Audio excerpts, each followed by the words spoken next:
चलो देखो इधर क्वेश्चन है कि a boy of height h, मान लो कोई एक लड़का है जिसकी हाइट कितनी है h है, want to see his full image, वह अपनी फुल इमेज देखना चाहता है किसके अंदर, प्लेन मिरर के अंदर, इन अ प्लेन मिरर, ठीक है, इन अ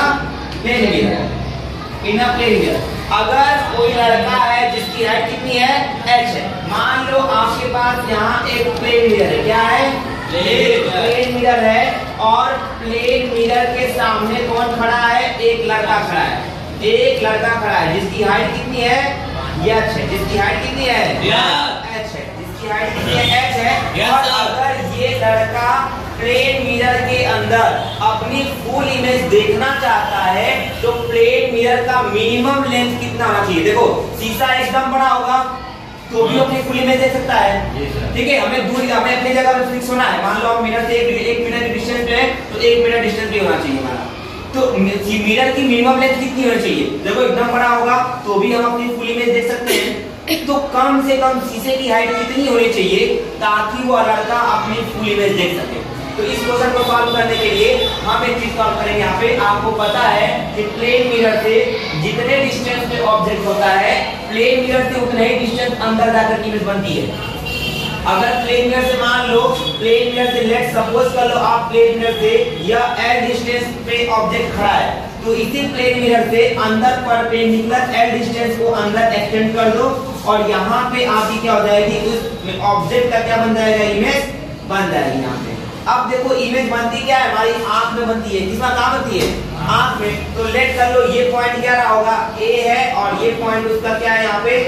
बी है, यहाँ लेट करता हूँ, ये पॉइंट उसकी सी है और ये पॉइंट इसकी क्या है, सी है। ये मान लो उसका हेड है, क्या है, लड़के का हेड है, और ये उसकी क्या है, आंख है, ई बाई ई, यहाँ पे क्या है, आई है, और ये लेट कर लो उसका क्या है यहाँ पे, फुट है, राइट। अब देखो ध्यान से इमेज बनती क्या है, आंख में बनती है, हमारी आई में बनती है। तो अगर आंख में इमेज बन रही है इसका मतलब क्या है, लड़का फुल इमेज देखना चाहता है, मतलब यहाँ फिर से आने वाली रेज उसकी आंखों में जा रही है, तभी तो इमेज बन रहा है।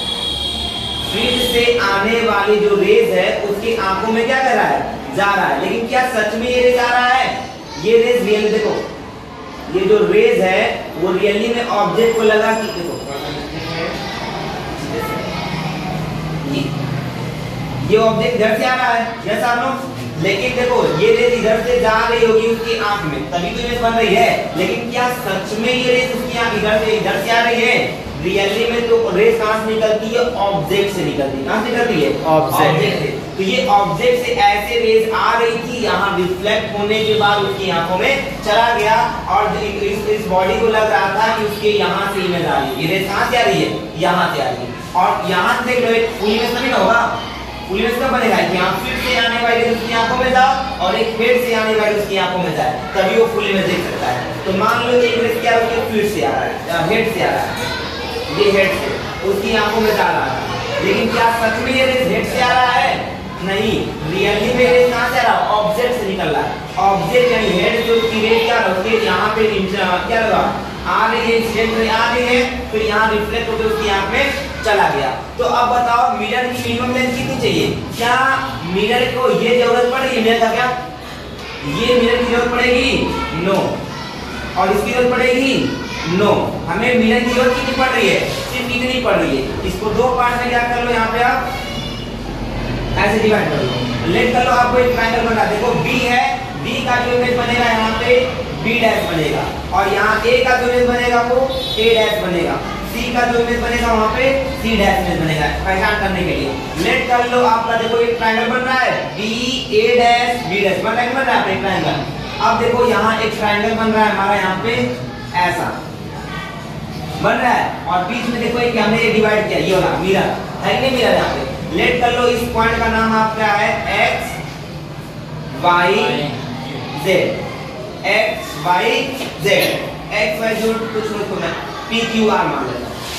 ये पी है और ये क्या है क्यू, ये क्या है आर। लेट कर लो पी क्यू के बीच का जो डिस्टेंस है वो एक्स है, और यहाँ क्यू आर के बीच का जो डिस्टेंस है वो क्या है, वाई है। तो अभी इस वाले ट्रायंगल में देखो यहाँ पे आप पढ़े होगे, यहाँ पे इसका नाम है बी, और ये क्या है ए डैश, ये क्या है बी डैश, और ये डिस्टेंस कितना है एक्स है। इस पॉइंट का क्या नाम है P, इस पॉइंट का नाम क्या है Q। आपको पता होना चाहिए कि ट्राइंगल, जो आपका ट्राइंगल क्या बन रहा है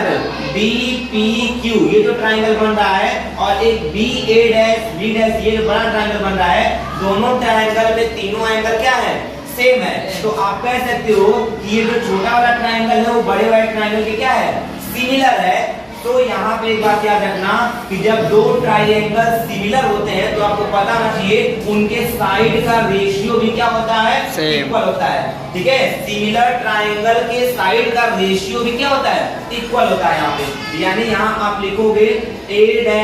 B' अपॉन में छोटे वाले ट्राइंगल का ये वाला साइड PQ, ठीक है, ये इक्वल होगा बड़े वाले ट्राइंगल का ये वाला साइड छोटे वाले ट्राइंगल के इस साइड पे। यानी यहाँ पे B' अपॉन में कितना हो जाएगा आपका BQ हो जाएगा। अब बताओ यहाँ पे BQ के बीच का डिस्टेंस कितना है BQ, देखो B और Q के बीच का डिस्टेंस कितना है L, और यहाँ देखो QB के बीच का डिस्टेंस कितना है ये L है यहाँ पे। तो फाइनली A' B' की कितना जाएगा A' B' अपॉन में PQ की वैल्यू कितना है L इक्वल टू B' की वैल्यू कितना हो जाएगा यहाँ पे 2L, और BQ की वैल्यू कितना हो जाएगा यहाँ पे L से L कैंसल आउट, ये डिवाइड में जगह मल्टीप्लाई। तो फाइनली A' B' की जो वैल्यू है कितना आ जाएगा यहाँ पे 2x आया नहीं आएगा 2x। उसी प्रकार से आप देखो सेकेंड वाले ट्राइंगल में, देखो आप ये जो सेकेंड आपका ट्राइंगल बन रहा है ऐसा मैं कर रहा हूँ, ध्यान देना ये एक ट्राइंगल आपका ऐसा बन रहा है, ये ट्राइंगल बन रहा है ऐसा, उसमें देखो ये भी साइड यहाँ पे ऐसे मारा हुआ है, यहाँ पे इसका नाम क्या है B, और ये ट्राइंगल का नाम क्या है यहाँ पे B', और ये वाला ट्राइंगल यहाँ पे क्या है C', और ये यहाँ पे क्या नाम है यहाँ पे Q, और यहाँ पे क्या नाम है इसका R, और ये वाली QR के बीच का डिस्टेंस कितना है Y। सेम वही कहानी अप्लाई करोगे, ये भी क्या होगा छोटा वाला ट्राइंगल बड़े वाले ट्राइंगल के साइड पे क्या होगा, छोटा वाला जो ट्राइंगल है और जो बड़ा वाला ट्राइंगल है दोनों क्या होंगे इक्वल होंगे यहाँ पे। तो इक्वल यानी सिमिलर ट्राइंगल के साइड का जो रेशियो होता है वही क्या होता है इक्वल होता है। यानी यहाँ पे B', C' अपॉन बड़े वाले ट्राइंगल का ये वाला साइड और छोटे वाले ट्राइंगल का ये वाला साइड, यानी QR ये इक्वल होगा बड़े वाले ट्राइंगल का ये वाला साइड, यानी कि B', C' अपॉन में क्या हो जाएगा आपका BQ, क्या जाएगा BQ। B' C' की वैल्यू कितना है, देखो ये भी L है ये भी L है, तो कितना जाएगा यहाँ पे सॉरी B' C' की वैल्यू नहीं पता ये निकालना है, तो B' C' अपॉन में QR की वैल्यू कितना है Y is equal to B' होगा B' की वैल्यू कितना हो जाएगा हमारा यहाँ पे B' की वैल्यू कितना जाएगा यहाँ पे 2L अपॉन में BQ की वैल्यू कितना आ जाएगा BQ की वैल्यू कितना है L से L कैंसल आउट, तो फाइनली क्या जाएगा देखो ये क्या जाएगा ये देखो B' C' अपॉन में Y इज इक्वल टू 2, ये डिवाइड में क्या जाएगा मल्टीप्लाई, तो फाइनली क्या जाएगा B' C' is equal to क्या जाएगा यहाँ पे 2Y, कितना जाएगा 2Y। अब आपको क्या करना जो बताओ C से इतने ही चीजें की जरूरत पड़ रही है, इतने ही चीजें की हमें जरूरत पड़ रही है यहाँ पे। So the minimum length of mirror, the minimum M-I-N-I-M-U, the minimum length of mirror, the minimum length of mirror be required R-E-Q-U-I-R required is equal to, बताओ कितने मिरर की जरूरत पड़ रही है, इतने ही मिरर की जरूरत पड़ रही है ना, यानी X प्लस Y इतने की जरूरत पड़ रही है यहाँ पे। अब देखो तुमको पता है कि यहाँ देखो A' B' और देखो A' B' की वैल्यू कितनी आई है 2x, और देखो B' C' की वैल्यू कितनी आई है B' C' 2 आया है। तो हम क्या लिख सकते हैं बताओ, ये जो ऑब्जेक्ट की हाइट है इमेज की हाइट होगा ये सालों, अगर मैं दोनों को जोड़ दूं तो बताओ क्या होगा वो इमेज की हाइट निकल जाएगा, और आपको पता है इमेज की हाइट ऑब्जेक्ट की हाइट इक्वल होता है यहाँ पे, यानी यहाँ क्या जाएगा यानी यहाँ पे 2x प्लस 2y ये इक्वल होगा किसके हाइट ऑफ इमेज ऑब्जेक्ट के, क्योंकि देखो प्लेन मिरर पे जितने हाइट का ऑब्जेक्ट होता है उतने ही हाइट की इमेज होती है। तो A' B' और B' C' को मैं जोड़ दूं तो देखो दोनों को अगर मैं ऐड कर दूंगा तो बताओ किसके इक्वल हो जाएगा हाइट ऑफ ऑब्जेक्ट के इक्वल हो जाएगा। यहाँ से 2 को कॉमन निकाल लो, तो 2 कॉमन निकाल लो ब्रैकेट के अंदर x plus y is equal to x plus y is equal to yes और नो। तो बताओ यहाँ से ये मल्टीप्लाई रहेगा डिवाइड। बताओ x plus y is equal to क्या रहेगा h बाई 2 खत्म।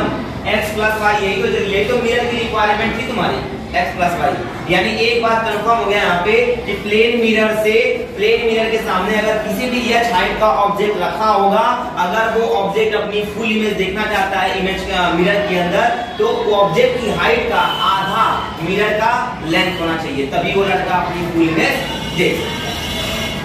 Thank you.